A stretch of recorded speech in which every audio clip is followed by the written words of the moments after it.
Anosho Talk. Jin Sutra, number 58.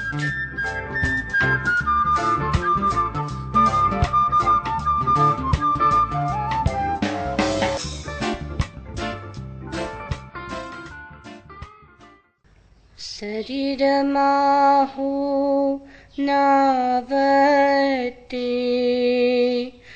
जीवो बुच्चै नवियो संसारो अन्नवो बुत्तो जं तरन्ते महेशिनो धीरेण विमर्यवम् कावुरसेन वि अवरससंमर्यवम् तमहा अवसमरणे वरं खु धीरत्तणे मर्युम् एकिं पण्डेयमरणं छिन्दै जाये सयाणि बहुयाणि तं मरणं मरीयोऽं जेनमो सुमोहोयि एकं पण्डेयमरणं पडिवज्जये सुपुरिसो वसवन्तो क्षिप्पं सो मरणाणं काहि अन्तं मरणन्ताणं चरे पयायं परिसङ्कमाणो जं किञ्चि पासम् इह मन्नमाणो लाभन्तरे जीव्य वुहयिता पच्चापरिणाय मलावधंसि तत्सणकपदे फत्ता पैणं मणो वठ्ठिदे भये पुरदो सो मरणं पथितो हो देहु सामण्यविन्नु।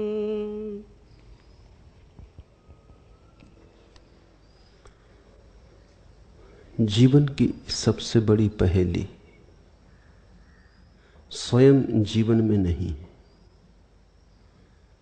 जीवन की सबसे बड़ी पहेली मृत्यु में। और जिसने मृत्यु को न जाना वह जीवन से अपरिचित रह जाता है। जीवन को जानने की कुंजी मृत्यु में। छोटे बच्चों की कहानियां तुमने पढ़ी होंगी।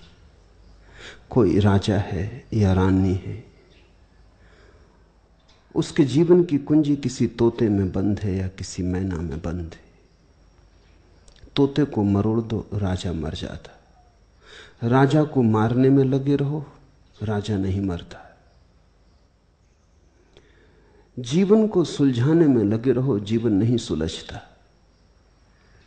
जीवन का सुलझाव मृत्यु में। इसलिए जगत में जो बड़े मनीषी हुए, उन्होंने मृत्यु को समझने की चेष्टा की। साधारण जन मृत्यु से बचते हैं, भागते हैं, परिणाम में जीवन से वंचित रह जाते। इस विरोधाभास को जितने ठीक से पहचान लो उतना उपयोगी है। मृत्यु से भागना मत। जो मृत्यु से भागा वो जीवन से ही भाग रहा है, क्योंकि मृत्यु जीवन की पूर्णाहुति है। मृत्यु है जीवन का आत्यंतिक स्वर। जीवन मृत्यु पे समाप्त होता, पूरा होता। मृत्यु है फल। जीवन है यात्रा, मृत्यु है मंजिल। थोड़ा सोचो, मंजिल से बचने लगो तो यात्रा कैसे होगी, और अंतिम से बचने लगो तो प्रथम से ही बचना शुरू हो जाएगा। मौत से जो डरा, मौत से जो भगा, उसके ऊपर जीवन की वर्षा नहीं होती, वो जीवन से अछूता रह जाता है। इसलिए कायर से ज्यादा दयनीय इस जगत में कोई और नहीं। पश्चिम के एक बहुत बड़े विचारक अल्बर्ट कामू ने अपनी एक किताब की शुरुआत इस वचन से की है कि मेरे देखे दर्शन शास्त्र की सबसे बड़ी समस्या आत्मघात है। महावीर से पूछो, बुद्ध से पूछो तो वे कहेंगे मृत्यु। कामू कहता है आत्मघात। करीब पहुंचा लेकिन चूक गया। मृत्यु और आत्मघात में बड़ा फर्क है। आत्मघात का अर्थ हुआ जीवन ने अतृप्त किया, जीवन से जो सुख मांगा था न मिला, जो मूल्य खोजे थे वे न पाए जा सके, जो आशा की थी वो टूटी, जो इंद्रधनुष बांधे थे कल्पनाओं के वे सब बिखर गए। उस हताशा में आदमी अपने को मिटा लेता। ऐसी मिटाने की जो वृत्ति है, यह जीवन का अंतिम शिखर नहीं है, यह संगीत की आखिरी ऊंचाई नहीं है, यह तो वीणा का टूट जाना है। आत्मघात दूसरा छोर है, जीवन से भी नीचा। मृत्यु आत्मघात के बिल्कुल विपरीत है, जीवन की आखिरी ऊंचाई, जीवन का गौरी शंकर। मृत्यु अर्जित करनी पड़ती है, मृत्यु के लिए साधना करनी पड़ती है, मृत्यु को संभालना पड़ता है। जो अति कुशल है वही केवल ठीक ठीक मृत्यु को उपलब्ध हो पाता है, और ठीक मृत्यु ही न मिली तो जीवन हाथ से बह गया। फिर तुम पाठशाला में तो रहे लेकिन पाठ ना आया, तुम विद्यालय से गए तो लेकिन उत्तीर्ण न हुए। इसलिए पूरब कहता है जो उत्तीर्ण न होंगे उन्हें बार बार भेज दिया जाएगा। उचित है। जीवन से अगर मृत्यु का पाठ सीख लिया तो फिर आना नहीं है। जो होश पूर्वक, आनंद पूर्वक, उल्लास पूर्वक मरता है उसकी फिर वापसी नहीं है। यही तो पुनर्जन्म का पूरा सिद्धांत है। तुम भी चाहते हो कि वापसी ना हो, लेकिन तुम चाहते हो वापसी ना हो ताकि फिर न मरना पड़े। वापसी उसकी नहीं होती जो मरना सीख लेता है, जो इस भांति मर जाता है कि मरने को फिर कुछ और बचता ही नहीं, तो दोबारा मौत नहीं होती। तुम भी चाहते हो कि वापसी ना हो, क्योंकि वापसी होगी तो फिर मौत होगी। तुम मौत से डरे हो। जो वस्तुतः वापसी नहीं चाहता वो मौत से डरता नहीं, मौत का आलिंगन करता है। आज के सूत्र मौत के संबंध में ये चरम सूत्र है। इन पर एक एक सूत्र को बहुत ध्यानपूर्वक समझने की कोशिश करना, क्योंकि ये तुम्हारे विपरीत भी हैं। तुम अगर यहां आए तो जीवन की तलाश में आए हो। लोग महावीर के पास गए तो जीवन की तलाश में गए थे। जीवन में हार रहे थे तो तरकीब में खोजने गए थे कैसे जीत जाएं। लेकिन सद्गुरु तो मृत्यु का सूत्र देता है। उस परम मृत्यु को हमने अलग अलग नाम दिए। पतंजलि कहते हैं समाधि। इसलिए तो जब कोई सन्यासी मरता है तो उसकी कब्र को हम समाधि कहते हैं। अर्थ हुआ कि उसका ध्यान और उसकी मृत्यु एक ही जगह पहुंच गए। साधारण आदमी मरता है तो उसकी कब्र को हम समाधि नहीं कहते, कब्र ही कहते, मकबरा कहते, समाधि नहीं कहते।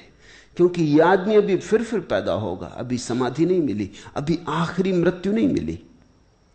समाधि का अर्थ है आत्यंतिक मृत्यु, आखिरी, चरम। अब न कोई जन्म होगा न मौत होगी। पाठ सीख लिया। यह व्यक्ति विद्यालय से वापस घर की तरफ लौटने लगा। यह घर में स्वीकृत हो जाएगा। उत्तीर्ण हुआ, प्रमाण पत्र लेकर जा रहा है।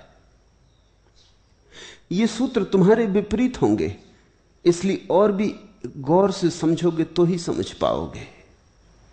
पहला सूत्र, शरीर माहु नावती, जीवो बुच्चई नावियो, संसारो अन्नवो बुत्तो, जम तरंती महेशृणु। शरीर है नाव, जीव है नाविक, यह संसार है समुद्र जिससे महर्षि जन तर जाते। शरीर तो हमारे पास भी है, लेकिन शरीर नाव नहीं। शरीर नाव है का अर्थ होता है शरीर शरीर से श्रेष्ठतर के लिए साधन बने। अभी तो शरीर साध्य है।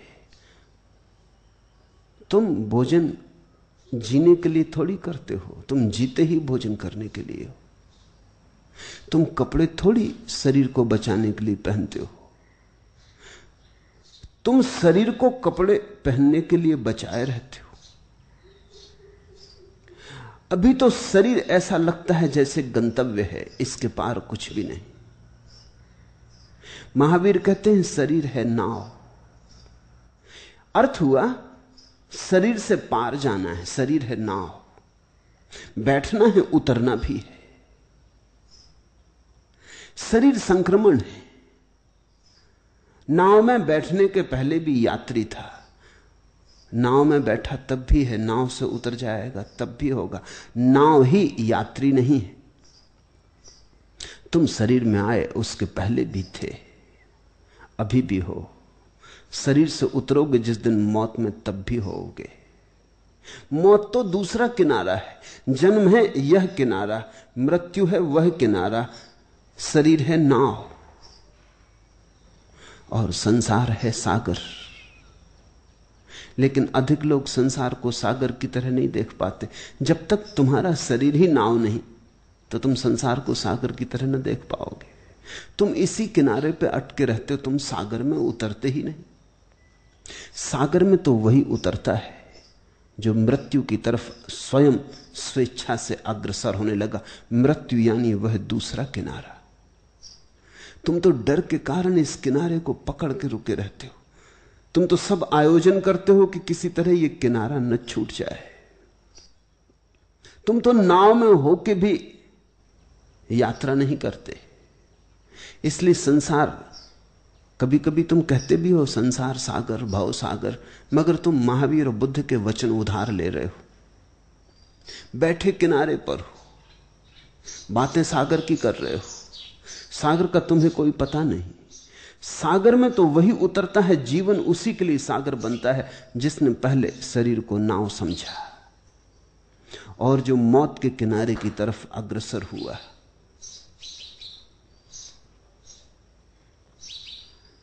हमने एक नाव जो छोड़ी भी तो डरते डरते, इस पे भी चीबा जमी हो गया दरिया तेरा। कवि ने कहा है एक नाव भी, छोटी सी नाव ही हमने तेरे सागर में छोड़ी थी कि तेरा सागर एकदम नाराज हो गया, एकदम तूफानें उठने लगी, लहरें उठने लगी, आंधियां बवंडर आ गए। हमने एक नाव जो छोड़ी भी तो डरते डरते, कुछ बड़ा कुछ किया भी ना था, जरा सी एक नाव छोड़ी थी। इस पे भी चीबा जमी हो गया दरिया तेरा, और तेरा दरिया बड़ा नाराज हो गया। जो व्यक्ति नाव उतारेगा उसी को दरिया की नाराजगी पता चली। किनारे पे बैठे बैठे दरिया का पता ही नहीं चलता। सागर का अनुभव तो माझी को होता है जिसने अपनी छोटी सी डोंगी को इस विराट सागर में उतार दिया। और कितनी ही बड़ी नाव हो, छोटी ही है, क्योंकि सागर बड़ा विराट है। जिसने तूफान और आंधियों से भरे इस सागर में अपनी नाव को उतार दिया, किसी ऐसे किनारे की तलाश में जो यहां से दिखाई भी नहीं पड़ता। इसलिए नदी नहीं कहते, संसार को सागर कहते। दूसरा किनारा दिखाई पड़े तो नदी, दूसरा किनारा दिखाई ही नहीं पड़ता है तो निश्चित। इसलिए तो हमें मौत दिखाई नहीं पड़ती, है तो निश्चित। इस जीवन में मृत्यु के अतिरिक्त और कुछ भी निश्चित नहीं, बाकी सब अनिश्चित है।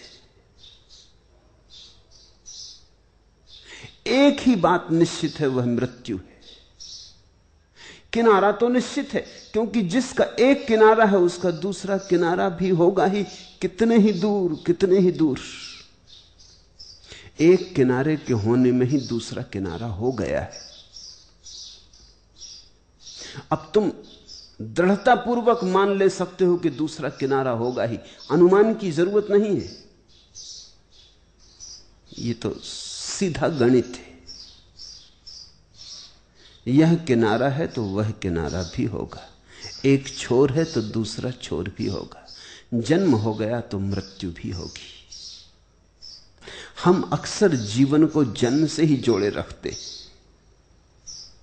इसलिए हम जन्मदिन मनाते हैं, मृत्यु दिन नहीं मनाते। हालांकि जिसको हम जन्मदिन कहते हैं वो एक तरफ से जन्मदिन है, दूसरी तरफ से मृत्यु दिन है, क्योंकि हर एक वर्ष कम होता जाता, मौत करीब आती जाती। अगर ठीक से पूछो तो जन्मदिन से ज्यादा मृत्यु दिन है, क्योंकि जन्म तो दूर होता जाता, मौत करीब होती जाती। जन्म का किनारा तो बहुत दूर पड़ता जाता, मौत का किनारा करीब आता जाता, लेकिन फिर भी हम पीछे मुड़ के देखते रहते, हम जन्म के किनारे को ही देखते रहते। दूसरा किनारा दिखाई नहीं पड़ता, इसलिए कहते हैं भवसागर। होना निश्चित है लेकिन दृष्टि में नहीं आता, बहुत दूर है। शरीर को नाव, जीव को नाविक कहा। यह संसार समुद्र है जिससे महर्षि जन तर जाते, और जो उस किनारे को छू लेता है वही महर्षि। जो जीते जी मर जाता है वही महर्षि। जो शरीर की नाव को खेकर उस पार पहुंच जाता है, पहुंचते तो तुम भी हो बड़े बेमन से, पहुंचते तो तुम भी हो घसीटे जाते हो तब। इसलिए तो मृत्यु की एक बड़ी दुखांत धारणा लोगों के मन में, यमदूत काले कलूटे भयावने भैंसों पर सवार घसीटते, ये बात बेहूदी है। ये तुम्हारे भय की खबर देती, ये मृत्यु का चित्रण तुमने अपने भय के पर्दे से किया है। तुम भयभीत हो इसलिए भय से, काले कलूटे यमदूत। लेकिन महर्षि जनों से पूछो, जिनकी आंख निर्मल है उनसे पूछो, और उनकी बात ही सच होगी, क्योंकि उनकी आंख निर्मल है। वे कहते हैं मृत्यु में उन्होंने परमात्मा को पाया। ये छोटा क्षुद्र जीवन गया, विराट जीवन मिला। सीमा टूटी, असीम से मिलन हुआ। असीम का आलिंगन है मृत्यु। महर्षि जन से पूछो तो वे कहेंगे परमात्मा बाहें फैलाए खड़ा है। संसार छूटता है निश्चित, पर संसार में पकड़ने जैसा भी कुछ नहीं। मिलता है अपर सीम, जाता है क्षुद्र, मिलता है विराट,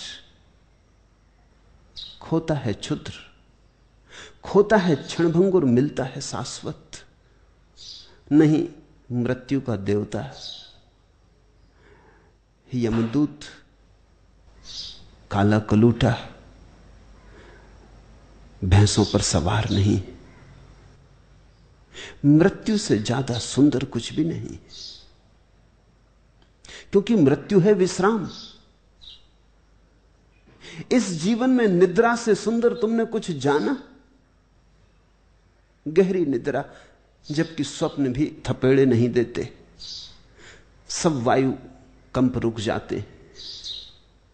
गहरी निद्रा, जब बाहर का संसार प्रति छवि भी नहीं बनाता, प्रतिबिंब भी नहीं बनाता, जब बाहर के संसार से तुम बिल्कुल ही अलग थलग हो जाते हो। गहरी निद्रा, जब तुम अपने में होते हो, डूबे गहरे तल्लीन, उससे सुंदर इस जगत में कुछ जाना है?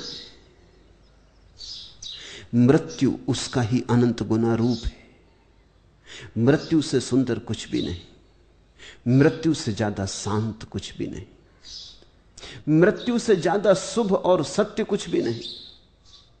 लेकिन हमारे भय के कारण मृत्यु का रूप हम विकृत कर लेते, हमारे भय के कारण विकृति पैदा होती। महावीर कहते हैं महर्षि जन शरीर को नाव बनाकर जन्म के किनारे को चेष्टापूर्वक छोड़ते हुए मृत्यु के किनारे को अपने आप उपलब्ध हो जाते। वे खींचे घसीटे नहीं जाते, उनके साथ जबरदस्ती नहीं की जाती, वे स्वेच्छा से संक्रमण करते। इसका अर्थ हुआ ऐसे जियो कि तुम्हारा जीना मृत्यु के विपरीत ना हो। ऐसे जियो कि तुम्हारे जीवन में भी मृत्यु का स्वाद हो। ऐसे जियो कि जीवन का लगाव ही तुम्हारे मन को पूरा ना घेर ले, जीवन का विराग भी जगा रहे। विजयानंद एक फिल्म बनाता था। कहानी में नायक के मरने की घड़ी आती, नायक गिर गिर पड़ता है, मरता है, लेकिन विजयानंद का मन नहीं भरता। चिल्ला के नायक से कहता है, अपने मरने में जरा और जान डालिए।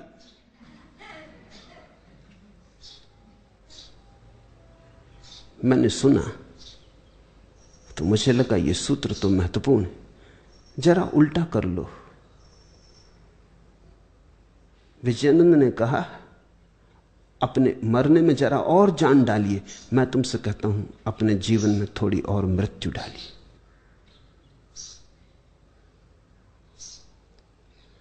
मृत्यु से घबराइए मत।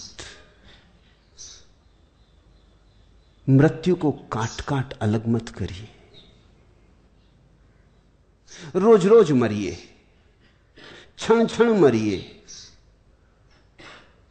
प्रति क्षण जैसे हम श्वास लेते और प्रति क्षण श्वास छोड़ते। भीतर जाती श्वास जीवन का प्रतीक है, बाहर जाती श्वास मृत्यु का प्रतीक है। जब बच्चा पैदा होता तो पहली श्वास भीतर लेता, क्योंकि जीवन का प्रवेश होता। जब आदमी मरता तो आखिरी श्वास बाहर छोड़ता, क्योंकि जीवन बाहर जाता। भीतर आती श्वास नाव में बैठना है, बाहर जाती श्वास नाव से उतरना है। प्रतिपल घट रहा है। जब तुम भीतर श्वास लेते हो तो जीवन, जब तुम बाहर श्वास लेते हो तो मृत्यु। ऐसा ही काश तुम्हारे मन के क्षितिज पर भी उभरता रहे।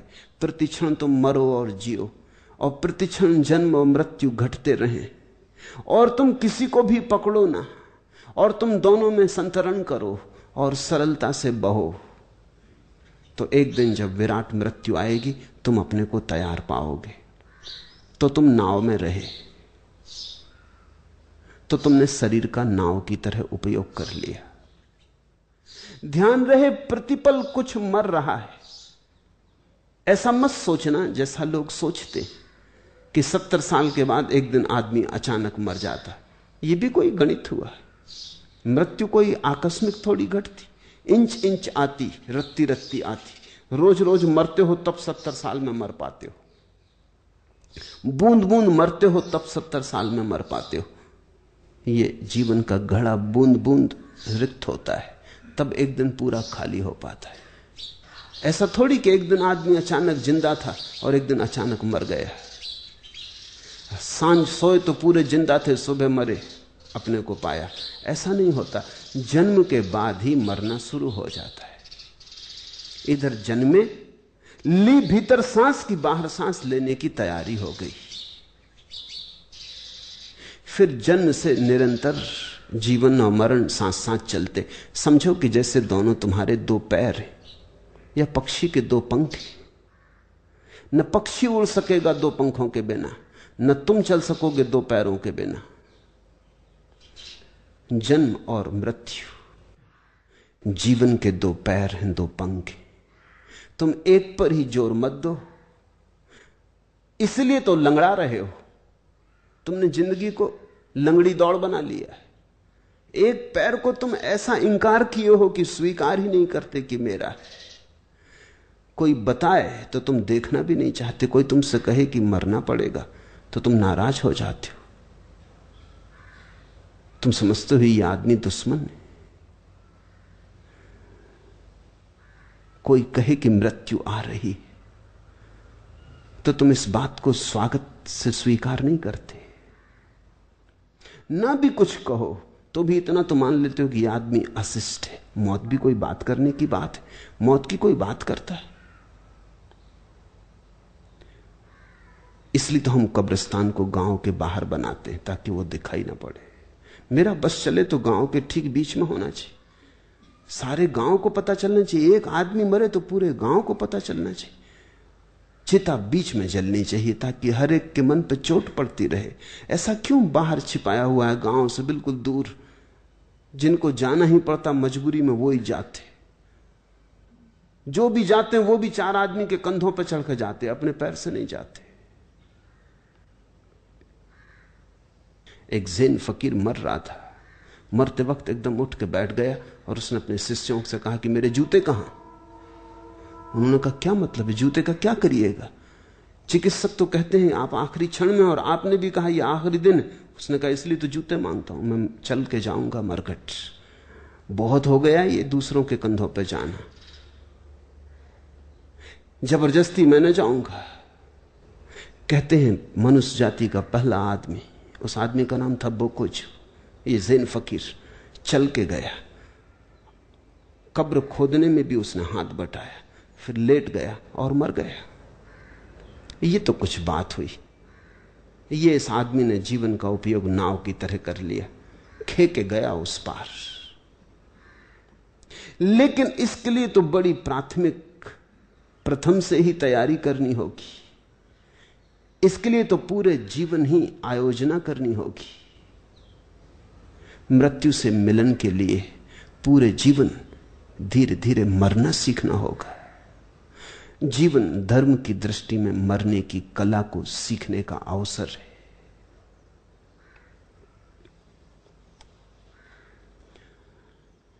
निश्चय ही धैर्यवान को भी मरना है और कापुरुष को भी मरना है। जब मरण अवश्यंभावी है तब फिर धीरतापूर्वक मरना ही उत्तम है। धीरेण भी मरियब्बम काउरिसेण भी अवश्यमर्यब्बम तमहा अवश्यमरणे वरम खु धीरते मरियुम। और जब मरना ही है, और जब मरना सुनिश्चित ही है, अवश्यंभावी है, टलने की कोई सुविधा नहीं, कभी टला नहीं। हालांकि आदमी अपने अज्ञान में ऐसा मानता है कि किसी और का न टला होगा, मैं टाल लूंगा। आदमी की मूढ़ता की कोई सीमा है? जो कभी नहीं हुआ आदमी उसको भी मानता है कि कोई तरकीब निकल आएगी, मेरे लिए हो जाएगा। आदमी का अहंकार ऐसा मतांध, ऐसा मदांध है कि यह बात मान लेता है कि मैं अपवाद हूं, और कोई मरता है, सदा कोई और मरता है, मैं तो मरता नहीं। इसलिए मानने में सुविधा भी हो जाती। जब भी अर्थी तुमने देखी किसी और की निकलते देखी, और जब भी ताबूत सजा किसी और का सजा, चिता जली किसी और की जली, तुम तो सदा देखने वाले रहे। इसलिए लगता भी है कि शायद कोई रास्ता निकल आएगा। मौत मेरी नहीं, मुझे नहीं घटती, औरों को घटती है। ये और सब मरण धर्मा है, मैं कुछ अलग अछूता नियम के बाहर हूं। महावीर कहते हैं मृत्यु अवश्यंभावी, निरपवाद घटेगी। फिर जो होना ही है उससे बचने की आकांक्षा व्यर्थ है। फिर जो होना ही है उससे भय भी व्यर्थ है। धैर्यवान को भी मरना है, वीर पुरुष को भी मरना है, साहसी को भी मरना है, कापुरुष को भी मरना है, कायर को भी मरना है। मरण अवश्यंभावी, तो फिर धीरतापूर्वक मरना ही उचित है, तो फिर शान से मरना ही उचित है। जब जो होना ही है तो उसे प्रसाद पूर्वक करना उचित है। जो होना ही है उसे श्रृंगार पूर्वक करना उचित है। जो होना ही है उसे समारोह पूर्वक करना उचित है। जब मरना ही है तो फिर रोते, झींकते, चीखते, चिल्लाते अशोभन ढंग से क्यों मरना? आदमी के हाथ में इतना ही है, मरने से बचना तो नहीं है। आदमी के हाथ में इतना ही है, वो कापुरुष की तरह मरे या एक साहसी व्यक्ति की तरह मरे, धीर पुरुष की तरह मरे। चुनाव मृत्यु और न मृत्यु में तो है ही नहीं। चुनाव तो इतना ही हमारे हाथ में है कि शान से मरे कि रोते मरे। आंसुओं से भरे मरे या गीतों से भरे मरे, उठ के मौत को आलिंगन कर लें या चीखें चिल्लाएं भागें और मृत्यु के द्वारा घसीटे जाएं। महावीर कहते हैं विकल्प तो यहां है, मौत को स्वीकार करके मरे या अस्वीकार करते हुए मरे।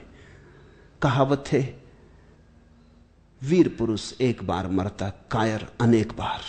ठीक है कहावत, क्योंकि जितनी बार भयभीत होता है उतनी बार ही मौत घटती। वीर पुरुष एक बार मरता। अगर मुझसे पूछो तो कहावत बिल्कुल ठीक, पूरी पूरी ठीक नहीं। वीर पुरुष मरता ही नहीं, कापुरुष बार बार मरता। क्योंकि जिसने मरण को स्वीकार कर लिया उसकी मृत्यु कहां? मृत्यु तो हमारे अस्वीकार के कारण घटती, वो तो हमारे इंकार के कारण घटती, वो तो हम घसीटे जाते हैं इसलिए घटती। ये बोकुजू जो चल पड़ा जूते पहनकर मरघट की तरफ, ये मरा, इसको कैसे मारोगे? इससे मौत हार गई। धैर्यवान को भी मरना, कापुरुष को भी। जब मरण अवश्यंभावी है, महावीर का तर्क सीधा है, तो फिर धीरतापूर्वक मरना उचित है। धीरतापूर्वक मरने का क्या अर्थ होता है? धीरतापूर्वक मरने का अर्थ होता है मृत्यु के भय के लिए जरा भी अवसर न देना, मृत्यु कपाए ना। धीर पुरुष ऐसा जैसे निष्कंप जल, झील शांत, निष्कंप दिए की ज्योति, हवा के कोई झोंके नहीं आते। धीर पुरुष की वही परिभाषा है जो गीता की स्थिति प्रज्ञ की। कृष्ण से अर्जुन ने पूछा है, किसको कहते हैं आप धीर पुरुष? कौन है स्थिति धी? स्थिति धी का ठीक अर्थ धीर पुरुष है। कौन है जिसको आप स्थिति प्रज्ञ कहते? कौन है जिसकी प्रज्ञा ठहर गई? धी यानी प्रज्ञा, धी यानी आत्यंतिक बोध, अंतरतम में जलती हुई ज्योति। कौन है स्थिति धी? महावीर कहते हैं वही जिसे मृत्यु विचलित नहीं करती। जिसे अपनी मृत्यु विचलित नहीं करती, उसे फिर किसी की मृत्यु विचलित नहीं करती। वही तो कृष्ण भी अर्जुन से कहते हैं कि ये जो तेरे सामने खड़े, तो ये मत सोच कि तेरे मारे से मारे जाएंगे। न ते हन्य माने शरीरे, कोई मरता नहीं। लोग भय के कारण मरते, कोई मरता नहीं। तो मृत्यु असली मृत्यु नहीं है, क्योंकि मृत्यु को जिसने स्वीकार किया वो तो अमृत के दर्शन को उपलब्ध होता है। मृत्यु तभी मृत्यु मालूम होती जब हमारा अस्वीकार होता है। तुमने कभी ख्याल किया, वही काम तुम अपनी मौत से करो और वही काम किसी की आज्ञा के कारण जबरदस्ती करो। तुम कवि हो और एक सिपाही तुम्हारी पीठ पर बंदूक लगाए खड़ा कहता करो कविता। तुम अचानक पाओगे कविता सूख गई। तुम अचानक पाओगे रसधार बहती नहीं। तुम अचानक पाओगे शब्द जुड़ते नहीं। तुम अचानक पाओगे गीत उठता नहीं। न केवल यही, तुम्हारे भीतर क्रोध उठेगा, बगावत उठेगी। अगर हिम्मतवर हुए तो लड़ने लग जाओगे, अगर गैर हिम्मतवर हुए तो झुक के तुकबंदी करने लगोगे। कविता पैदा नहीं होगी, किसी तरह शब्द जमा दोगे, उधार मुर्दा, जिनमें न कोई लय होगी, न कोई प्राण होगा, न कोई आत्मा होगी। तुमने कविता पहले भी की है, लेकिन तब तुमने अपनी मौत से की थी। दिन भर के थके मांदे घर आए थे, शरीर की जरूरत थी कि सो जाते, लेकिन आधी रात जगते रहे। टिमटिमाते दिए की रोशनी में बैठ कागज काले करते रहे। तुम्हारे हृदय से बहती थी उमंग और थी, उल्लास और था। रूस में कविता मर गई, 1917 के बाद रूस में कोई ढंग की कविता नहीं हुई, न एक ढंग का उपन्यास लिखा गया, न ढंग की एक पेंटिंग बनी। सारा साहित्य मर गया। और रूस असाधारण देश है। क्रांति के पहले रूस ने इतने बड़े साहित्यकार दिए जितने दुनिया के किसी देश ने नहीं दिए। टॉल्स्टॉय, चेखव, गोरकी, दोस्तोयेवस्की, तुर्जेनेव, ऐसे नाम कि जिनका कोई मुकाबला नहीं दुनिया में। एक बार की जिन्होंने दुनिया को फीका कर दिया। अगर उस समय के दुनिया के 10 बड़े उपन्यास चुने जाएं तो 5 रूसी होंगे और 5 गैर रूसी। सारी दुनिया आधी आधी बांट थी। फिर अचानक क्रांति हुई और सब मर गया। हुआ क्या? बंदूक लग गई पीछे, कविता मर गई। जो सहज और स्वतंत्र ना रहा वो जीवंत नहीं रह जाता। तो कविता लिखी जाती खेत खलिहान की प्रशंसा में, फैक्ट्री इत्यादि की प्रशंसा में, लेकिन उसमें कुछ प्राण नहीं है। जबरदस्ती लिखी जाती, सरकारी आज्ञा से लिखी जाती। उपन्यास भी लिखे जाते, सब चलता है, किताब भी छपती है, किताब बिकती भी है, लेकिन कुछ मूल स्वर खो गया, जबरदस्ती हो गई। भूखे कवियों ने, सर्दी में ठिठुरते कवियों ने बेहतर कविता लिखी थी। रूस में आज कवि जितना संपन्न है उतना दुनिया के किसी कोने में नहीं। अच्छे से अच्छा मकान उसके पास है, अच्छी से अच्छी कार उसके पास है, भोजन की व्यवस्था, अच्छी से अच्छी कपड़ों की व्यवस्था, उसके बच्चों का जीवन सुरक्षित। दुनिया में मनुष्य जाति के इतिहास में कवि, चित्रकार, मूर्तिकार, उपन्यासकार, साहित्यकार कभी इतने सम्मानित और प्रतिष्ठित न थे और न कभी इतने सुविधा संपन्न थे जितने रूस में। लेकिन कविता मर गई। गरीबी में न मरी, भूख में न मरी, दीनता दुर्बलता में न मरी, रोग मृत्यु में न मरी, लेकिन सुविधा में मर गई। पीछे बंदूक लगी है, जबरदस्ती में मर गई। जीवन का कुछ सूत्र है कि जो तुम स्वभाव, सौभाग्य, सहजता से करते हो उसका आनंद अलग। जो तुम जबरदस्ती करते हो, जबरदस्ती के कारण ही सब गलत हो जाता। जो लोग स्वीकार पूर्वक मरे उनसे पूछो, महर्षि जनों से पूछो, मृत्यु परमात्मा का रूप है। वो परमात्मा का संदेशवाहक डाकिया नहीं। मृत्यु भैंसों पर सवार होकर नहीं आती। मृत्यु परियों की तरह सुंदर है, पक्षियों की तरह उड़ के आती, तुम्हें आलिंगन में ले लेती, तुम्हें गहनतम विश्राम और विराम देती, तुम्हें समाधि का सुख देती।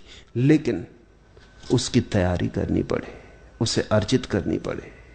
फिर मरना अवश्यंभावी, तो धीरतापूर्वक मरना उचित। धीर बनो, इसे रोज रोज साधो, धीरता को रोज रोज साधो। छोटी छोटी चीजें अधीर कर जाती। एक प्याली गिर के टूट जाती और तुम अधीर हो जाते हो, तो थोड़ा सोचो तुम जब तुम टूटोगे तो कैसे ना अधीर होगे। एक छोटी मोटी दुकान चलाते थे, डूब जाती तो अधीर हो जाते हो। तो जब तुम्हारे जीवन का पूरा व्यवसाय छीन लिया जाएगा, जीवन का पूरा व्यापार बंद होगा, पटाक्षेप होगा, पर्दा गिरेगा, तो तुम कैसे नहीं बेचैन ना हो जाओगे। दिवाला निकल गया, एक मित्र नाराज हो गया और तुम अधीर हो जाते। किसी ने गाली दे दी, अपमान कर दिया और तुम अधीर हो जाते। इस धीरज को लेकर तुम मृत्यु का सामना कर सकोगे? इसे साधो। ये सब अवसर हैं धीरज को साधने के, धैर्य को निर्मित करने के। जीवन एक गहन प्रयोगशाला है और प्रतिपल परमात्मा अनंत अवसर देता। कभी किसी के द्वारा गाली दिलवा देता, कभी किसी के द्वारा अपमान करवा देता। वो कहता साधो, धैर्य साधो, स्थितिधि बनो, धीरज जगाओ, धीरता पैदा करो। यह आदमी जो गाली दे रहा है यह तुम्हारा हिताकांक्षी है। इसे पता हो ना हो, ये तुम्हारा कल्याण मित्र है। कबीर ने तो कहा है, निंदक नीरे राखिए आंगन कुटी छबा है। घर के पास ही बसा लो उनको, आंगन कुटी छबा दो, अतिथि की तरह उनकी सेवा करो, पैर दबाओ, पर निंदक को दूर मत जाने दो, पास ही रखो, क्योंकि वो बार बार तुम्हें धैर्य को जगाने का अवसर देगा। सोचो थोड़ा इस पर। जो भी घटता है उसका सृजनात्मक उपयोग कर लो। दिवाला निकल जाए तो सृजनात्मक उपयोग कर लो। यह मौका है, इस वक्त अपने को कस लो। सफलता में तो सभी धैर्यवान मालूम पड़ते, वो तो धोखा है। असफलता जब घेर ले तभी परीक्षा है। और ऐसी छोटी छोटी असफलताओं में साधते साधते, छोटी छोटी लहरों से लड़ते लड़ते तुम बड़े सागर में उतरने के योग हो जाओगे। किनारे से दूर बड़े तूफान हैं, तूफानों के पार दूसरा किनारा है।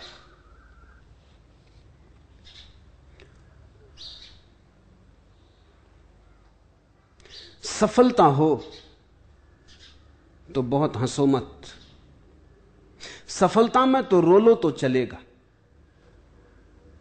विफलता में हंसना है। जब जीत आ रही हो हंसने की जरूरत नहीं, क्योंकि जीत के साथ हंसने से किसी को कोई लाभ कभी नहीं हुआ। तब रो लो तो चलेगा। जब फूल मालाएं गले में डाली जा रही हो तब सिर नीचा झुका लो तो चलेगा। तब उदास हो जाओ तो चलेगा। मुझे आज साहिल पे रोने भी दो कि तूफान में मुस्कुराना भी है। किनारे पर रो लो तो चलेगा, क्योंकि तूफान में हंसने की तैयारी करनी। जो तूफान में हंसा वही हंसा। साहिल पे तो कोई भी हंस लेता है, किनारे पे हंसने में क्या लगता है।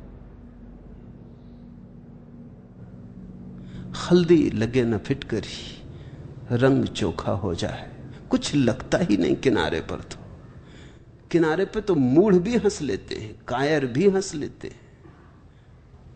तूफान में हंसने की तैयारी करनी है। मुझे आज साहिल पे रोने भी दो कि तूफान में मुस्कुराना भी है।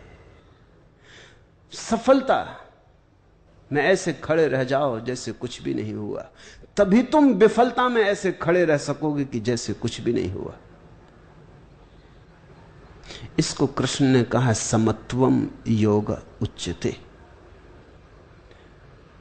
दुख में सुख में सम हो जाओ, यही योग है,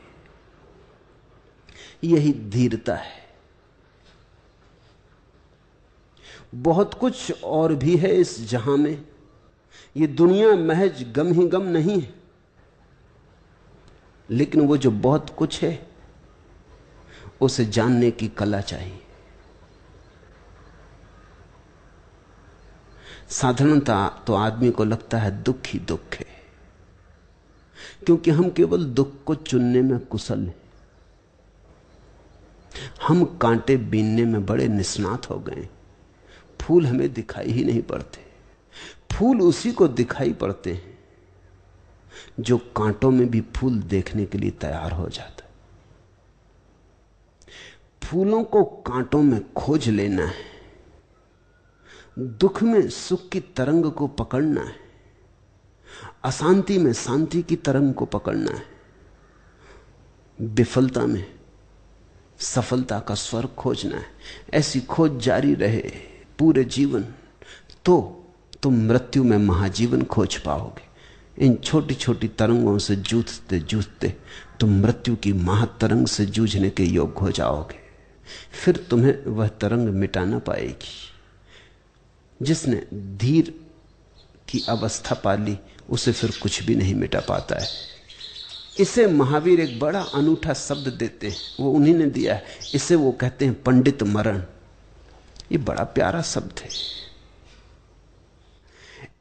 एक पंडित मरण, ज्ञानपूर्वक बोधपूर्वक मरण सैकड़ों जन्मों का नाश कर देता है।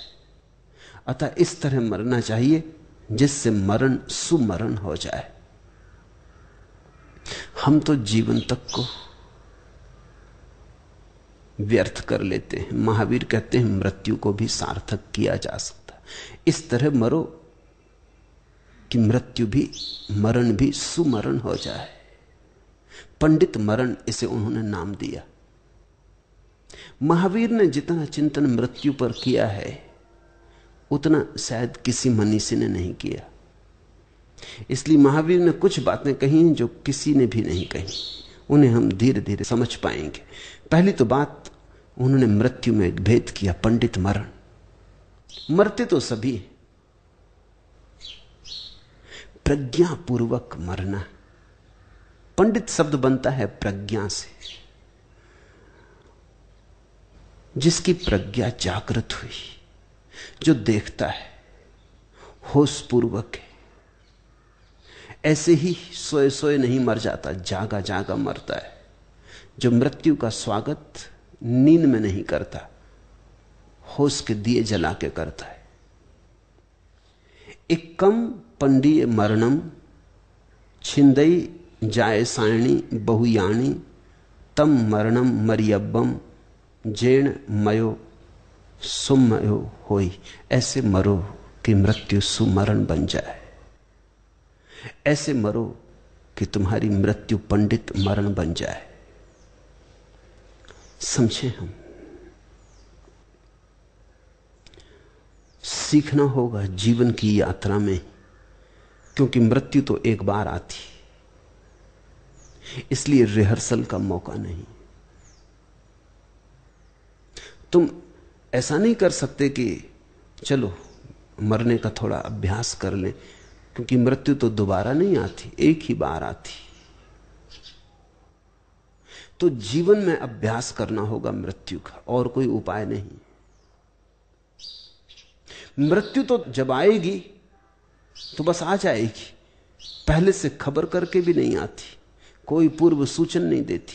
मृत्यु अतिथि है, आने की तिथि नहीं बताती, इसलिए अतिथि। खबर नहीं देती कि अब आती हूं तब आती हूं, बस आ जाती। अचानक एक दिन द्वार पर खड़ी हो जाती, फिर क्षण भर सोचने का भी अवसर नहीं रहता।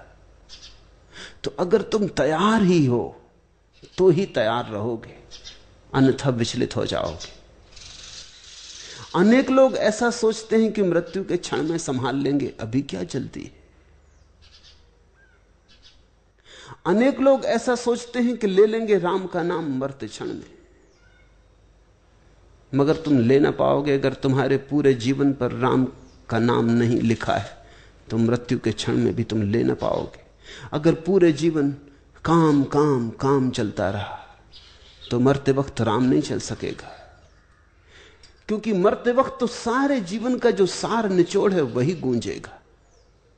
अगर जिंदगी भर धन ही धन गिनते रहे तो मरते वक्त तुम रुपए गिनते ही मरोगे, मन में गिनते मरोगे, सोचते मरोगे कि क्या होगा, इतनी संपत्ति इकट्ठी कर ली, अब क्या होगा क्या नहीं होगा।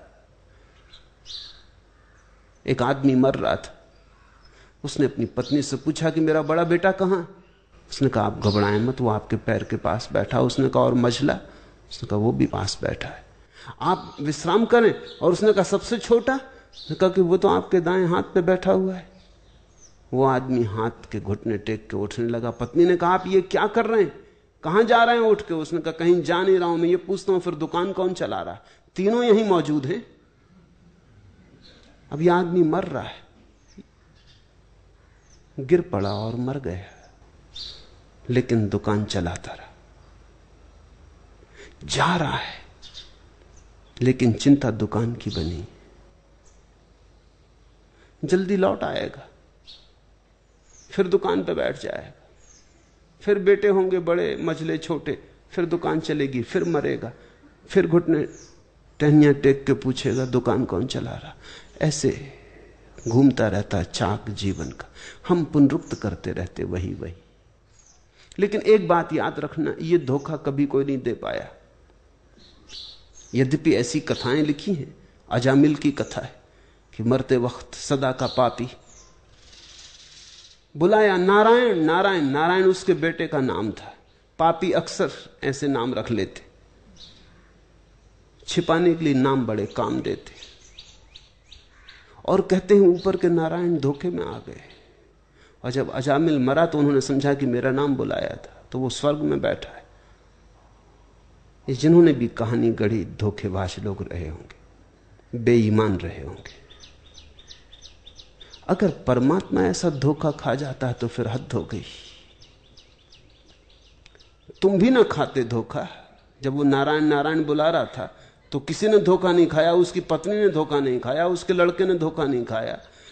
और जब वो नारायण को बुला रहा था तो वो सभी जान रहे होंगे कि किस लिए बुला रहा है, कुछ ना कुछ उपद्रव।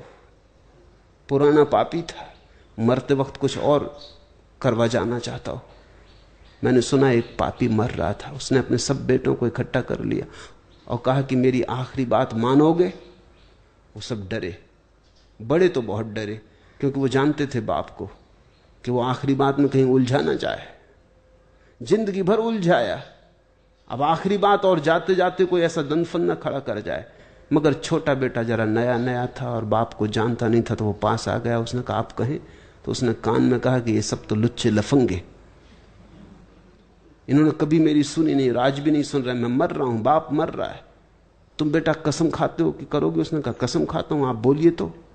उसने कहा तो ऐसा करना, जब मैं मर जाऊं तो मेरी लाश को टुकड़े करके पड़ोसियों के घर में डाल देना और पुलिस में रिपोर्ट लिखा देना।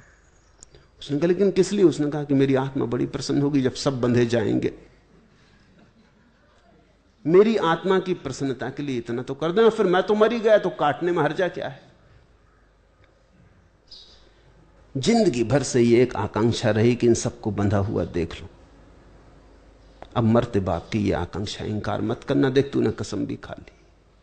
तो वो जो अजामिल बुला रहा था बेटे को कि नारायण नारायण, पता नहीं कौन सा उपद्रव करवाने के लिए बुला रहा हो, कोई धोखे में नहीं था। लेकिन कथाकार कहते हैं कि ऊपर का नारायण धोखे में आ गया। ये आदमी की बेईमानियां है, इस धोखे में मत पड़ना, तुम इस धोखे में मत जीना। मृत्यु के क्षण में तुम वही कर पाओगे जो तुमने जीवन भर किया, उसी का सार निचोड़, उसी की निष्पत्ति। जैसे हजार हजार गुलाब के फूलों से इत्र निकाल लिया जाता है, इत्र तो बूंद भर होता है, हजार हजार फूलों से निचुड़ता है। ऐसी तुम्हारे पूरे जीवन के फूलों से जो भी फूल रहे हो, सुगंध के कि दुर्गंध के, उनका इत्र मरते क्षण में तुम्हारे सामने होगा। तुमने ये बात सुनी होगी, लोग कहते हैं मरते वक्त आदमी के सामने पूरे जीवन की तस्वीर आ जाती है। उसका मतलब केवल इतना ही कि पूरे जीवन का सार निचोड़, सारे अनुभवों का इत्र आदमी के हाथ में होता है। वही इत्र लेके आदमी चलता है, दूसरी यात्रा पर निकलता है। पंडित मरण का अर्थ है व्यक्ति पूरे जीवन मरने के लिए तैयारी करता रहा, जो अवश्यंभावी है उसके लिए तैयार होता रहा। बुद्ध के पास जब कोई सन्यासी पहली दफा दीक्षित होते थे तो वो उन्हें कहते थे 3 महीने मरघट पे रहो। तो थोड़े चौंकते कि किस लिए, मरघट पे क्या सार है? बुद्ध कहते पहले मृत्यु को ठीक से देखो,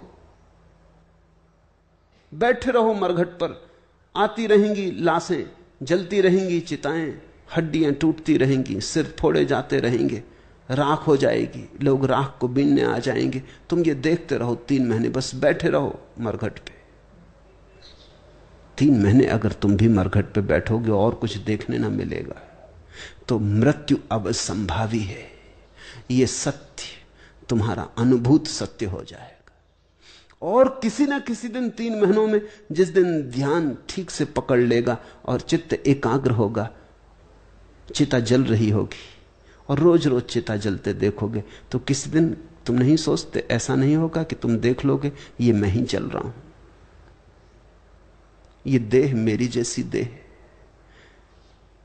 ये देह ठीक मेरी जैसी देह और राख हुई जा रही, मैं राख हो रहा हूं, ये तुम नहीं देख पाओगे।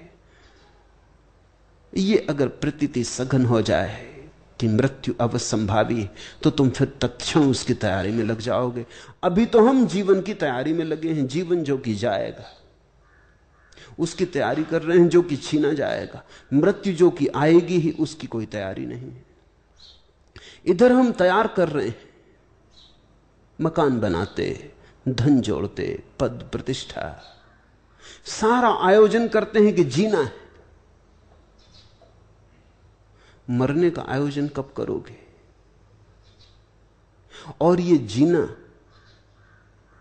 सदा रहने वाला नहीं। इंतजाम लोग ऐसा करते हैं जैसे सदा रहना है,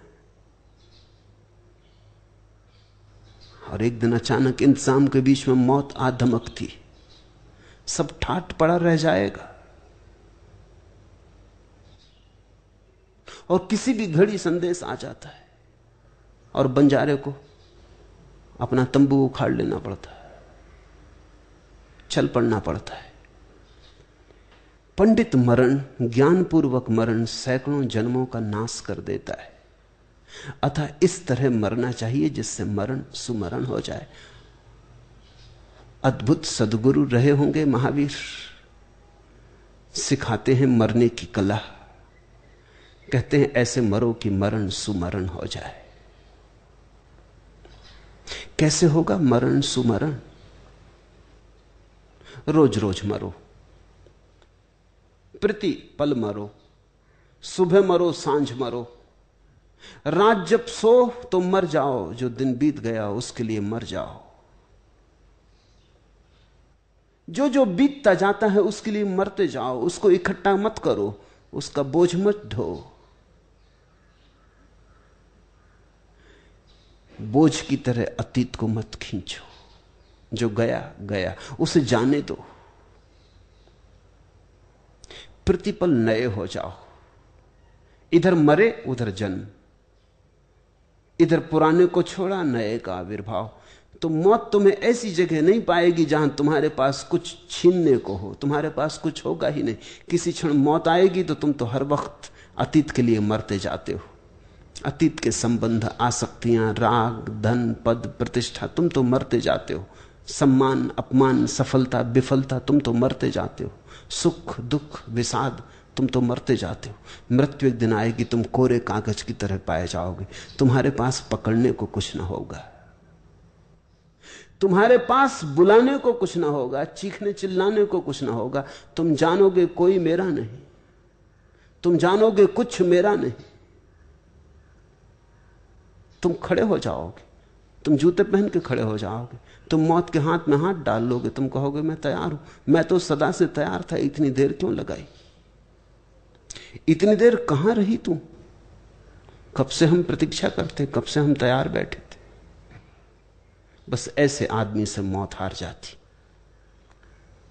इसको महावीर सुमरण कहते।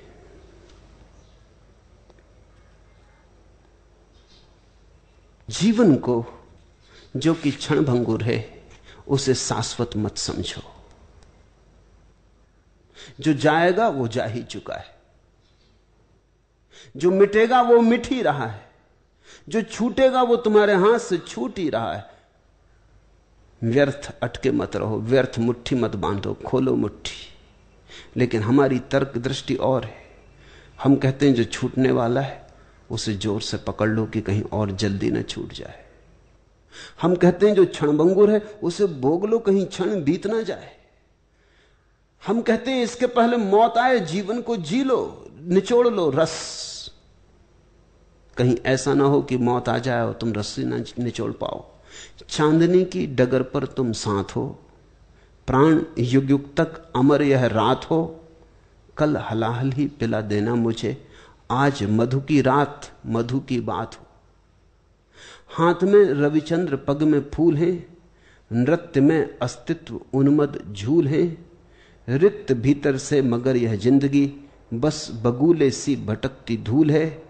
रात है मधु है समर्पित गात है, आज तो यह पाप भी अवदात है। सघन श्यामल केस लहराते रहें, मैं रहूं भ्रम में अभी तो रात है। चांदनी की डगर पर तुम साथ हो, प्राण युग युग तक अमर यह रात हो। जो होना नहीं है उसकी हम आकांक्षा करते, प्राण युग युग तक अमर यह रात हो। कोई रात, कोई नींद, कोई सपना युग युग तक होने को नहीं है। चांदनी की डगर पर तुम साथ हो, कौन किसके साथ है? चांदनी बड़ा झूठा सम्मोहन है। कौन किसके साथ है? लगते हैं कि लोग किसी के साथ हैं। राह पर अनजान मिल गए यात्री, पल भर को साथ हो गया, नदी नाव संयोग है। अभी नहीं थे साथ, अभी साथ हैं, अभी फिर बिछड़ जाएंगे। कल हलाहल ही पिला देना मुझे, कल मौत आए ठीक, कल जहर पिलाओ ठीक, आज मधु की रात मधु की बात हो। तो साधारणतः हम मृत्यु को टालते हैं कि कल होगी मृत्यु, आज तो जीवन है, आज क्यों मृत्यु की बात उठाएं। ऐसे विचारक भी हैं जगत में जो कहते हैं मृत्यु की बात ही उठानी रुग्णता है। उनकी दृष्टि में महावीर तो मॉर्बिड, रुग्ण विचारक है। फ्रायड जैसे विचारक हैं जो कहते हैं मृत्यु की बात ही नहीं उठानी चाहिए। हालांकि फ्रायड खुद मृत्यु से बड़ा भयभीत होता था। वो इतना भयभीत हो जाता था कि कभी अगर कोई मौत की ज्यादा बात करे तो 2 दफे तो वो बेहोश हो गया था। किसी ने मौत की चर्चा छेड़ दी और वो घबराने लगा, वो फेंट ही कर गया, गिरी गया कुर्सी से। उसका शिष्य युंग अपने संस्मरणों में लिखता है कि फ्रायड के साथ वो अमेरिका जा रहा था जहाज पर।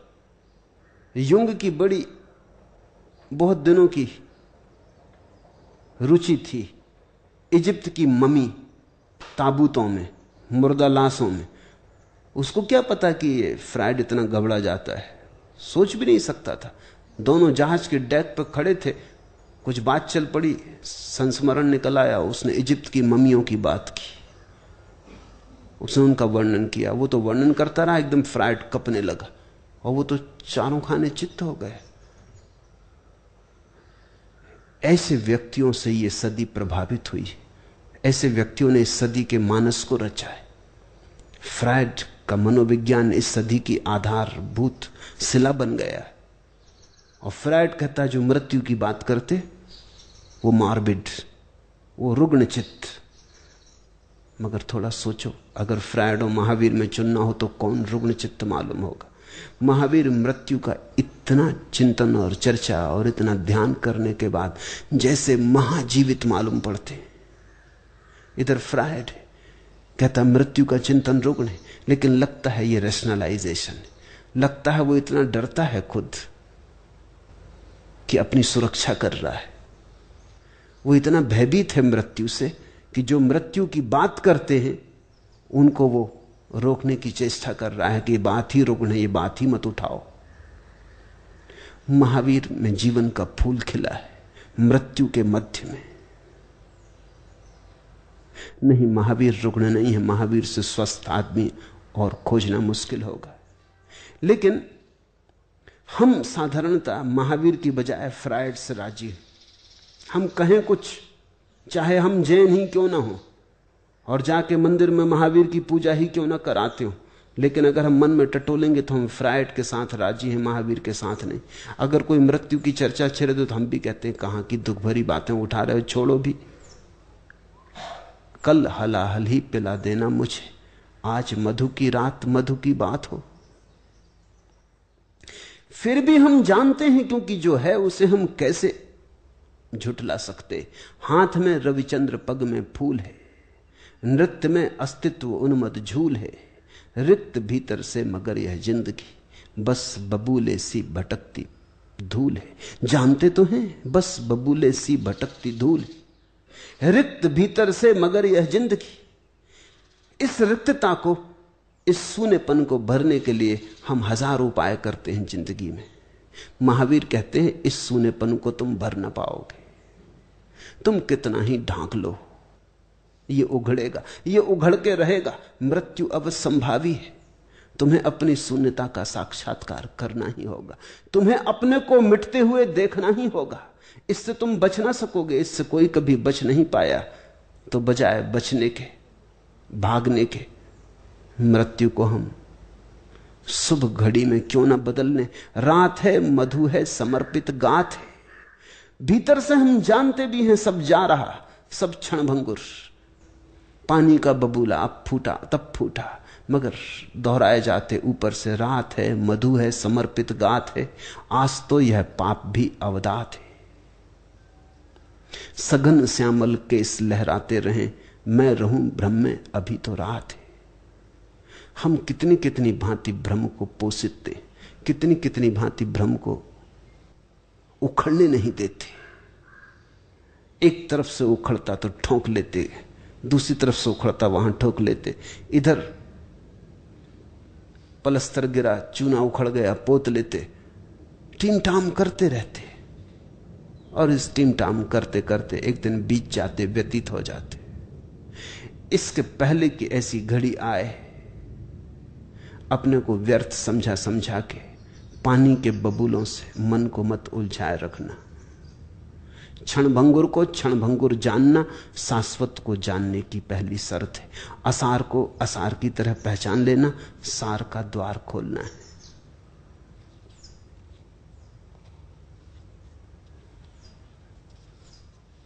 जी उठे शायद सलब इस आस में, रात भर रो रो दिया जलता रहा।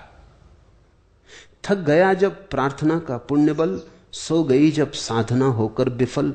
जब धरा ने भी न धीरज दिया, व्यंग जब आकाश ने हंसकर किया। आग तब पानी बनाने के लिए, रात भर रो रो दिया जलता रहा। लेकिन तुम चाहो रो, चीखो, चिल्लाओ, जो नहीं होता नहीं होता। आग पानी नहीं बनती। आग तब पानी बनाने के लिए, रात भर रो रो दिया जलता रहा। रोते रहो, आग पानी नहीं बनती और सब तुम पर हंसेंगे। जब धरा ने भी न धीरज दिया, व्यंग जब आकाश ने हंसकर किया। थक गया जब प्रार्थना का पुण्य बल, सो गई जब साधना होकर विफल। तुम जो भी कर रहे हो वो विफल होना उसका निश्चित है। लाख उपाय करो तो भी तुम हारोगे। ये जीवन ही हारने को है। इस जीवन का अर्थ ही विफलता है। यहां कोई जीत नहीं पाता, यहां विजय होती ही नहीं। जहां मृत्यु होनी है वहां विजय कैसी? मृत्यु में ही अगर जीते तो जीत हो सकती है। इसलिए महावीर ने कहा, जो मृत्यु को जीत लेता वही जयी, वही जिन है। जिन शब्द का अर्थ होता है जीत लिया। तो दो तरह के विजेता हैं जगत में, एक नेपोलियन, सिकंदर, तैमूर लंग, नादिर शाह। ये सिर्फ धोखे के विजेता हैं। मौत तो इनको बिल्कुल भिखारी कर जाती। फिर और एक दूसरी तरह के विजेता हैं, महावीर, बुद्ध, कृष्ण, क्राइस्ट। जीवन में तो इनकी कोई विजय की कहानी नहीं है। इतिहास में तो इनके कोई चरण चिन्ह नहीं है। समय के भीतर तो इन्होंने कुछ जीता नहीं है, इसलिए इतिहास में इनका ठीक ठीक उल्लेख भी नहीं। लेकिन शाश्वत में इनने विजय की घोषणा की है। विजय की दुदुम्बी बजाई है अमृत में। अगर कहीं कोई शाश्वत का इतिहास है तो वहां तुम नादिर का, तैमूर लंग का और चंगेज का और हिटलर का और नेपोलियन और सिकंदर का नाम ना पाओगे। वहां तुम्हें महावीर का, बुद्ध का, कृष्ण का, क्राइस्ट का, मोहम्मद का, जरथुस्त्र का नाम मिलेगा। एक दूसरे ढंग की विजय है, वास्तविक विजय है। असंभ्रांत निर्भय सत्पुरुष एक पंडित मरण को प्राप्त होता है और शीघ्र ही अनंत मरण का, बार बार के मरण का अंत कर देता है। एक ही बार मर जाता है, पूरा पूरा मर जाता है, कुछ रोकता नहीं, कुछ झिझकता नहीं, समग्र रूप से समर्पित हो जाता है मृत्यु को। तो पंडित मरण एक, फिर होने वाले भविष्य के अनंत जन्म और मृत्युओं से छुटकारा हो जाता है।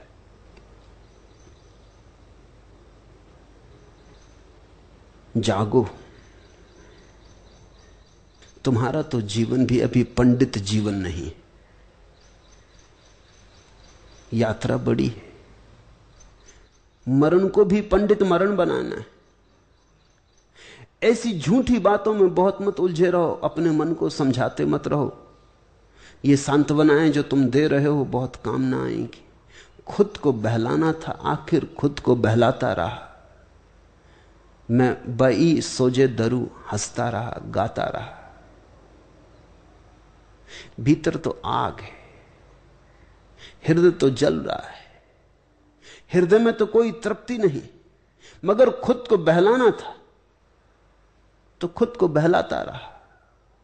मैं बाई सोजे दरू हंसता रहा, गाता रहा। आंख को भीतर छिपाए हो, मौत को भीतर छिपाए हो, ऊपर से हंसते रहते, गाते रहते, कागज के फूल चिपकाए हो। ये धोखे की टट्टी टूटेगी, ये पर्दा उठेगा। इसके पहले कि मौत उठाए तुम ही उठा लो तो शोभा है, तो सम्मान है, तो गरिमा है। जो मौत करे वो तुम ही कर दो, इसी का नाम सन्यास है। जो मौत करे वह तुम ही कर दो। जहां जहां से मौत तुम्हें छीन लेगी वहां वहां तुम ही कह दो कि मेरा यहां कुछ भी नहीं। मौत पत्नी से छीन लेगी तो जान लो मन में कि पत्नी कौन किसकी। मौत पति से छीन लेगी तो जान लो मन में, जाग जाओ, कौन किसका पति। साथ हो लिए दो क्षण को अजनबी हैं, एक दूसरे की सेवा कर ली बहुत, एक दूसरे को दुख ना दिया तो काफी, सुख तो कौन किसको दे पाया। एक दूसरे के लिए फूल बिछाए, बिछे तो नहीं, चेष्टा की बहुत। एक दूसरे के रास्ते से थोड़े कांटे बीन लिए, पर्याप्त, इतना ही बहुत है। ये भी असंभव है, ये भी हो गया चमत्कार है, लेकिन कौन किसका है। अजनबी को अजनबी जानो। जो बच्चा तुम्हारे घर पैदा हुआ वो भी अजनबी है, एक अज्ञात आत्मा, न मालूम कहां से, न मालूम किन लोगों से, न मालूम किन ग्रह नक्षत्रों से, न मालूम किन पृथ्वियों से, न मालूम किन जीवन पथों से होकर तुम्हारे द्वार आ गई है। अपना मानने की भूल मत करो। धन है तो ठीक, नहीं है तो ठीक, आसक्ति को थोड़ा शिथिल करो, मुट्ठी खोलो।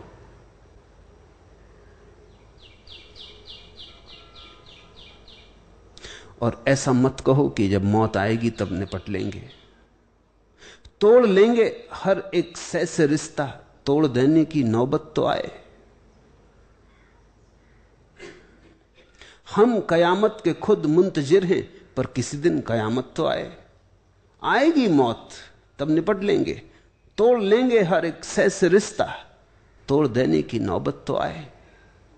लेकिन जब नौबत आएगी तो एक पल में घट जाती, पल के छोटे से खंड में घट जाती, तुम्हें अवसर न मिलेगा, तुम जाग भी न पाओगे और मौत तुम्हें उठा ले जाएगी। नहीं, इस तरह टालो मत, स्थगित मत करो। मौत आ ही रही है, आ ही गई है, नौबत आ ही गई है, नौबत आती ही रही है। कयामत कल नहीं है, कयामत आज है, अभी है, यहीं है। तुम्हें जो करना हो अभी कर लो। चीजों को सीधा सीधा देखो, आंखों में भ्रम मत पालो, तो जीवन भी पंडित का जीवन हो जाता है और मृत्यु भी पंडित की मृत्यु हो जाती। साधक पग पग पर दोषों की आशंका, संभावनाओं को ध्यान में रखकर चले। छोटे से छोटे दोष को भी पास समझे, उससे सावधान रहे, नए नए लाभ के लिए जीवन को सुरक्षित रखे। जब जीवन तथा देह से लाभ होता दिखाई ना दे तो परिज्ञान पूर्वक शरीर का त्याग कर दे। यह महावीर की अनूठी बात है, सिर्फ महावीर ने कही सारे मनुष्य जाति के इतिहास में। महावीर ने भर अपने सन्यासी को स्वेच्छा मरण की आज्ञा दी। महावीर कहते हैं जीवन तो साधन है, अपने आप में साध्य नहीं। तुमसे कोई पूछे किस लिए जीते तो तुम कहोगे जीने के लिए जीते। तुमसे कोई पूछे कि 100 साल जीना चाहते हो, तुम कहोगे जरूर जीना चाहते हैं। क्या करोगे? 100 साल नहीं, 1000 साल भी जी के करोगे क्या? होगा क्या? तुम कहोगे होने का सवाल कहां है, बस जीना ही बहुत है। हम लोगों को आशीर्वाद देते हैं 100 साल जियो, कोई फिक्र नहीं करता कि 100 साल जी के ये बेचारा करेगा क्या। इसकी भी तो कुछ सोचो, तुमने तो आशीर्वाद दे दिया, तुम तो मुफ्त में दे के मुक्त हो गए, बल्कि ये फंस गया,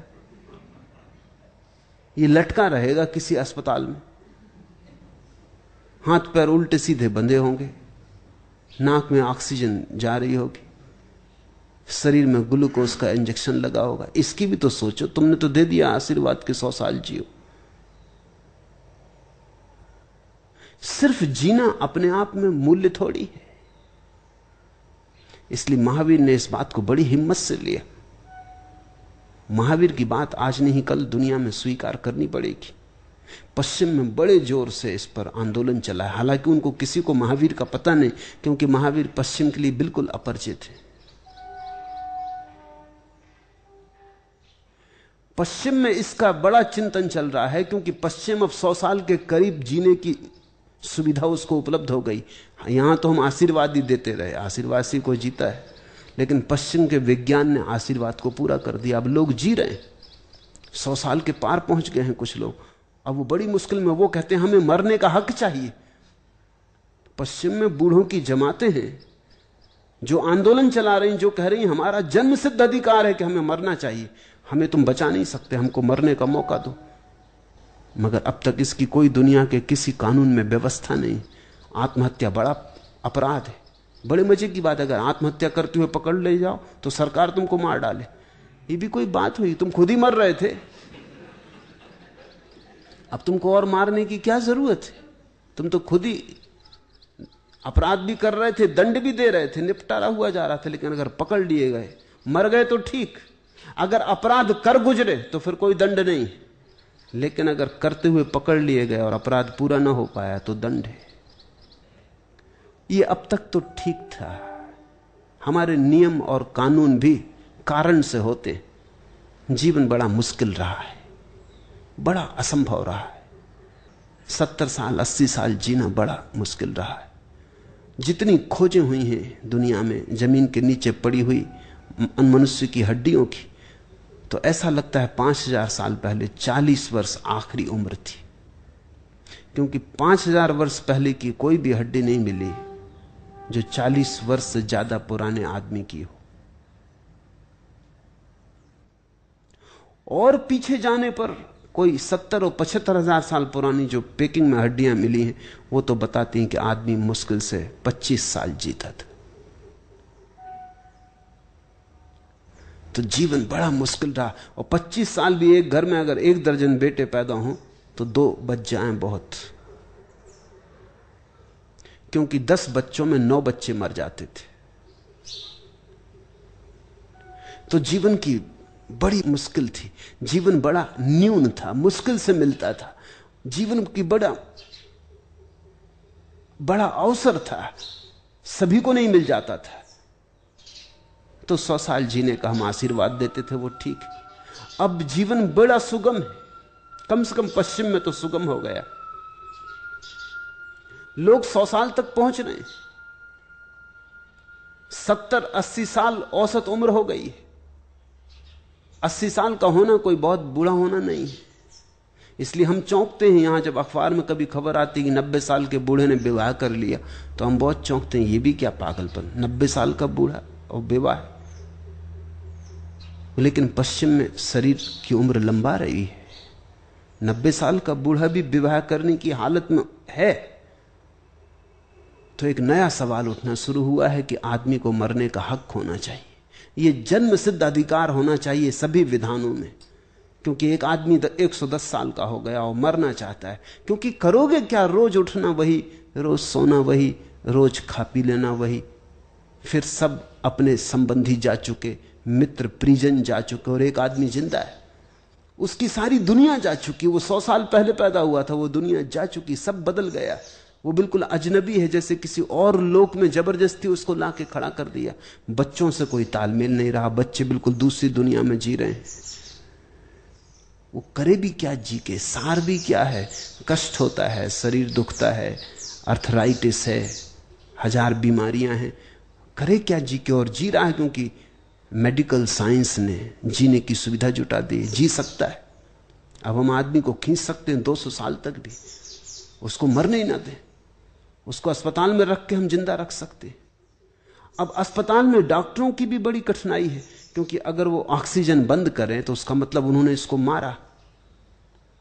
पुराने नियम से वो हत्यारे उनका पुराना शास्त्र कहता है किसी को मारना नहीं, बचाने की कोशिश करना। अगर वो इसको ग्लूकोज ना दे तो ये मर जाएगा, लेकिन तब मारने का जुम्मा उनके ऊपर पड़ेगा। अभी कानून इसका मौका नहीं दे रहा है, लेकिन कानून को यह मौका देना पड़ेगा। महावीर की बात समझ में आने जैसी है।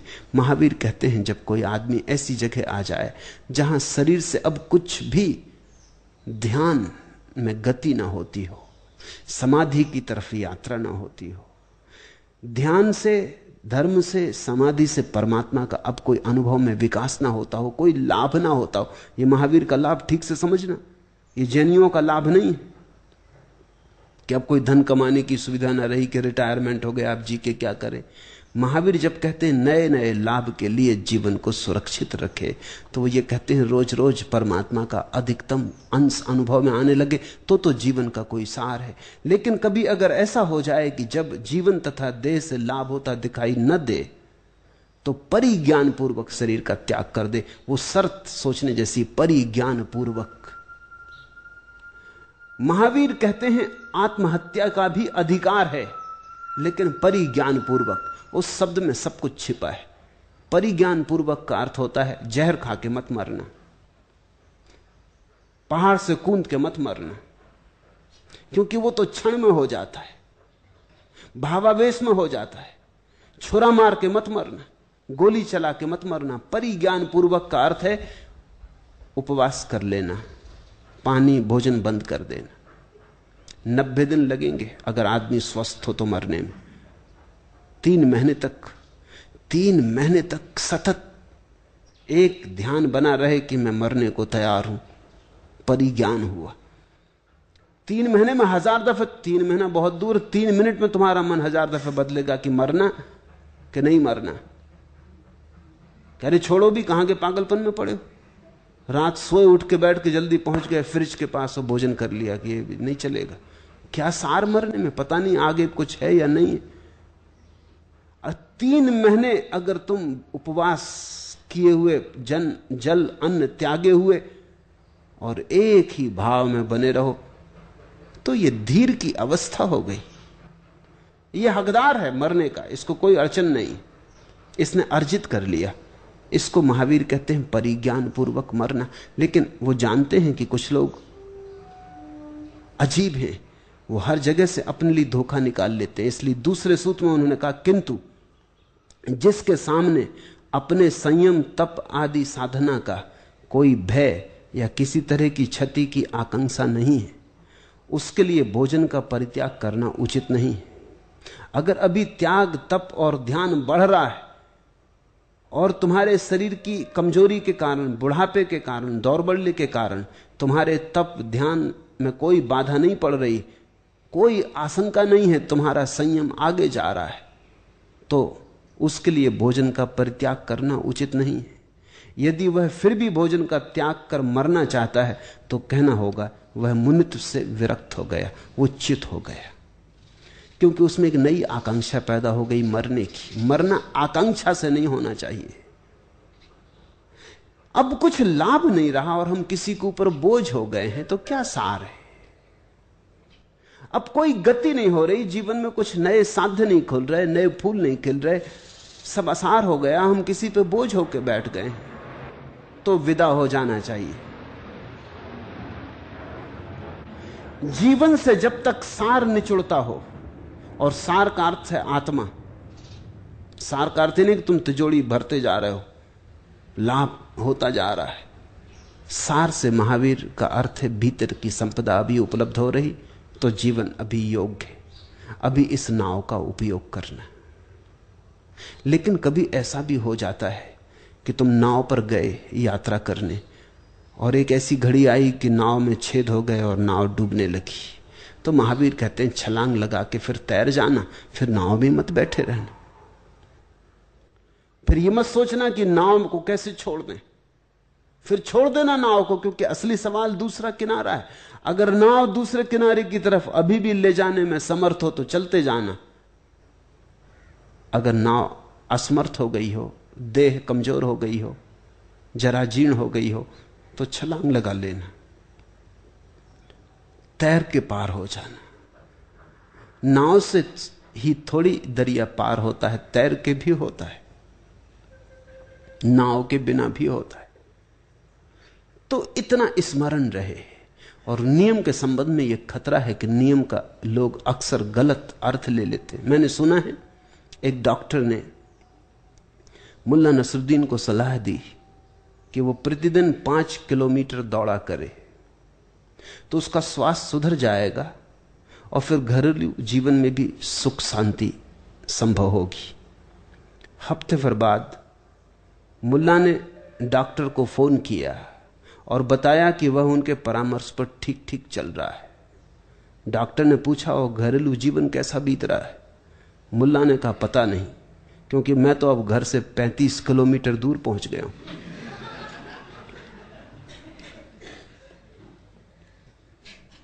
नियम को समझ के चलना जरूरी है।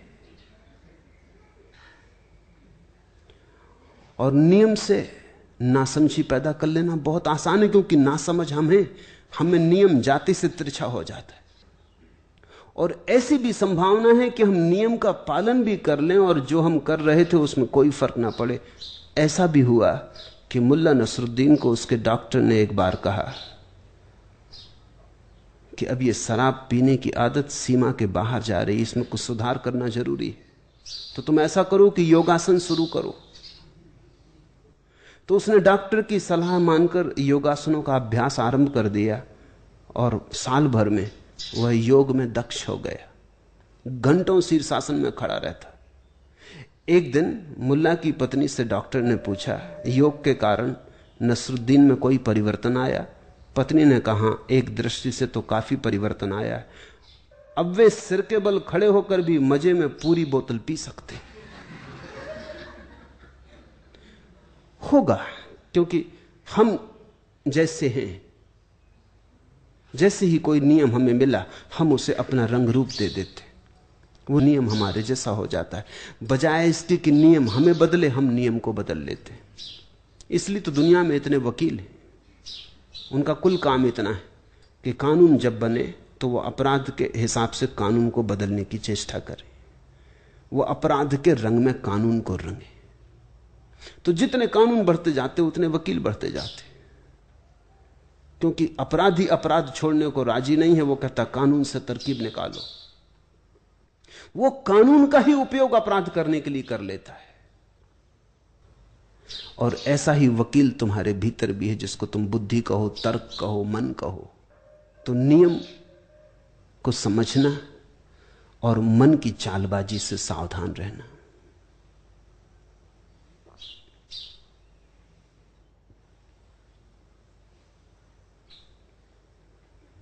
तो महावीर कहते हैं, साधक को पग पग पर दोषों की आशंका, संभावना को ध्यान में रखकर चलना चाहिए। चरे पयायम परिसंक मानो, जम किंचि पासम इह मन न मानो। छोटे छोटे दोष को भी समझ पूर्वक देखना चाहिए। ऐसा न कहे कि छोटा सा दोष है, क्या हर्ज है, चल जाएगा, क्योंकि छोटा बड़ा हो जाता है, छोटा बीज बड़ा वृक्ष हो जाता है, छोटा कांटा आखिर में नासूर बन जाता है।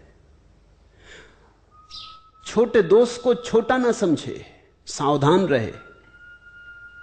लाभंतरे जीवे बूह इत्ता, और जीवन का एक ही अर्थ है कि इससे महाजीवन का लाभ होता रहे। पच्चा परिणाय मलाव धनसी, और अगर वो लाभ बंद हो जाए तो मौत को स्वेच्छा से स्वीकार कर ले। लेकिन तत्सृणा कप्पदि भत्त पैणम अणुवैद्य भय पुरदो, सो मरणम पथितो हो दिहु सामान्य निविणो। लेकिन यदि अभी जीवन में कुछ भी संभावना शक्ति की थी, अगर जीवन में अभी एक बूंद भी रस बचा था, तो उस रस को भी ध्यान में परिवर्तित करना है, उस रस को भी परमात्मा की खोज में लगाना है। तो जल्दबाजी ना करे, क्योंकि बहुत लोग भगोड़े, अगर उन्हें मरने का मौका मिल जाए तो वो कोई छोटे से कारण से ही मर जाएंगे, कोई छोटी मोटी बात, और वो मर जाएंगे। अहंकार को लगी कोई छोटी मोटी चोट और वो मर जाएंगे। कल मैं पढ़ता था कि एक सर्कस के शेरों को सिखाने वाले रिंग मास्टर ने आत्महत्या कर ली क्योंकि एक शेर ने उसकी आज्ञा ना मानी। अब शेर आदमी भी होता तो भी ठीक था, उसने आज्ञा ना मानी, इससे उनका बड़ा भारी आत्मसम्मान की हानि हो गई, उन्होंने आत्महत्या कर ली। बद्ध हो गई होगी क्योंकि सर्कस का मामला, वो चिल्लाते रहे होंगे कि आवाज देते रहे होंगे, शेर तो शेर, वो बैठा रहा होगा कि चलो देते रहो आवाज। मगर ये अहंकार को लगी चोट कोई आत्महत्या करने लायक नहीं थी, हंस के टाल जाना था। आदमी बड़ी छोटी छोटी बातों पर मरने को तैयार हो जाता है। ये ख्याल रखना, तुमने भी कई दफे सोचा होगा कि मरी जाओ, परीक्षा में फेल हो गए, कि इंटरव्यू में ना आए, मरी जाओ। मनोवैज्ञानिक कहते हैं ऐसा आदमी खोजना कठिन है जिसने जीवन में कम से कम 10 बार आत्महत्या का विचार न किया हो। छोटी छोटी बात, पति से झगड़ा हो गया कि बस पत्नी सोचने लगती है कि क्या करें, केरोसिन डाल लें कि गैस के चूल्हे में आग लगा दें, कि बिल्डिंग से कूद पड़े, कि ट्रेन के नीचे सो जाएं। जरा जरा सी बात। मैं एक घर में रहता था और मेरे पड़ोस में ठीक दीवार से लगे हुए एक बंगाली प्रोफेसर रहते थे। नया नया मैं आया था और दीवार बड़ी पतली थी जैसी आजकल के मकानों की होती, तो उनकी सब बातें मुझे सुनाई पड़ती थी, न सुनना चाहूं तो भी। और पहले दिन दूसरे दिन मैं थोड़ा हैरान हुआ क्योंकि वो दूसरे दिन उन्होंने एकदम धमकी दी कि मैं जाके मर जाऊंगा। तो मेरी कोई ज्यादा पहचान भी नहीं थी, बस थोड़ा परिचय हुआ था, और वो तो निकल भी गए घर से अपना छाता उठा के। बंगाली बिना छाते के तो मरने भी नहीं जा सकते। मैं थोड़ा चिंतित हुआ, मैं गया, मैंने उनकी पत्नी से कहा कि मामला क्या है, मेरा कोई इतना परिचय नहीं है, लेकिन कोई मरने जा रहा हो तो मुझे कुछ करना चाहिए। उसने कहा आप बिल्कुल बेफिक्र रहो, वो अपने आप आ जाएंगे, 15 मिनट से ज्यादा नहीं लगेगा। मैंने कहा गए कहां? कि ना वो कहीं कहीं जाते वाते नहीं। तो जिंदगी हो गई मुझे, ऐसा कोई सप्ताह नहीं जाता जब वो मरने न जाते।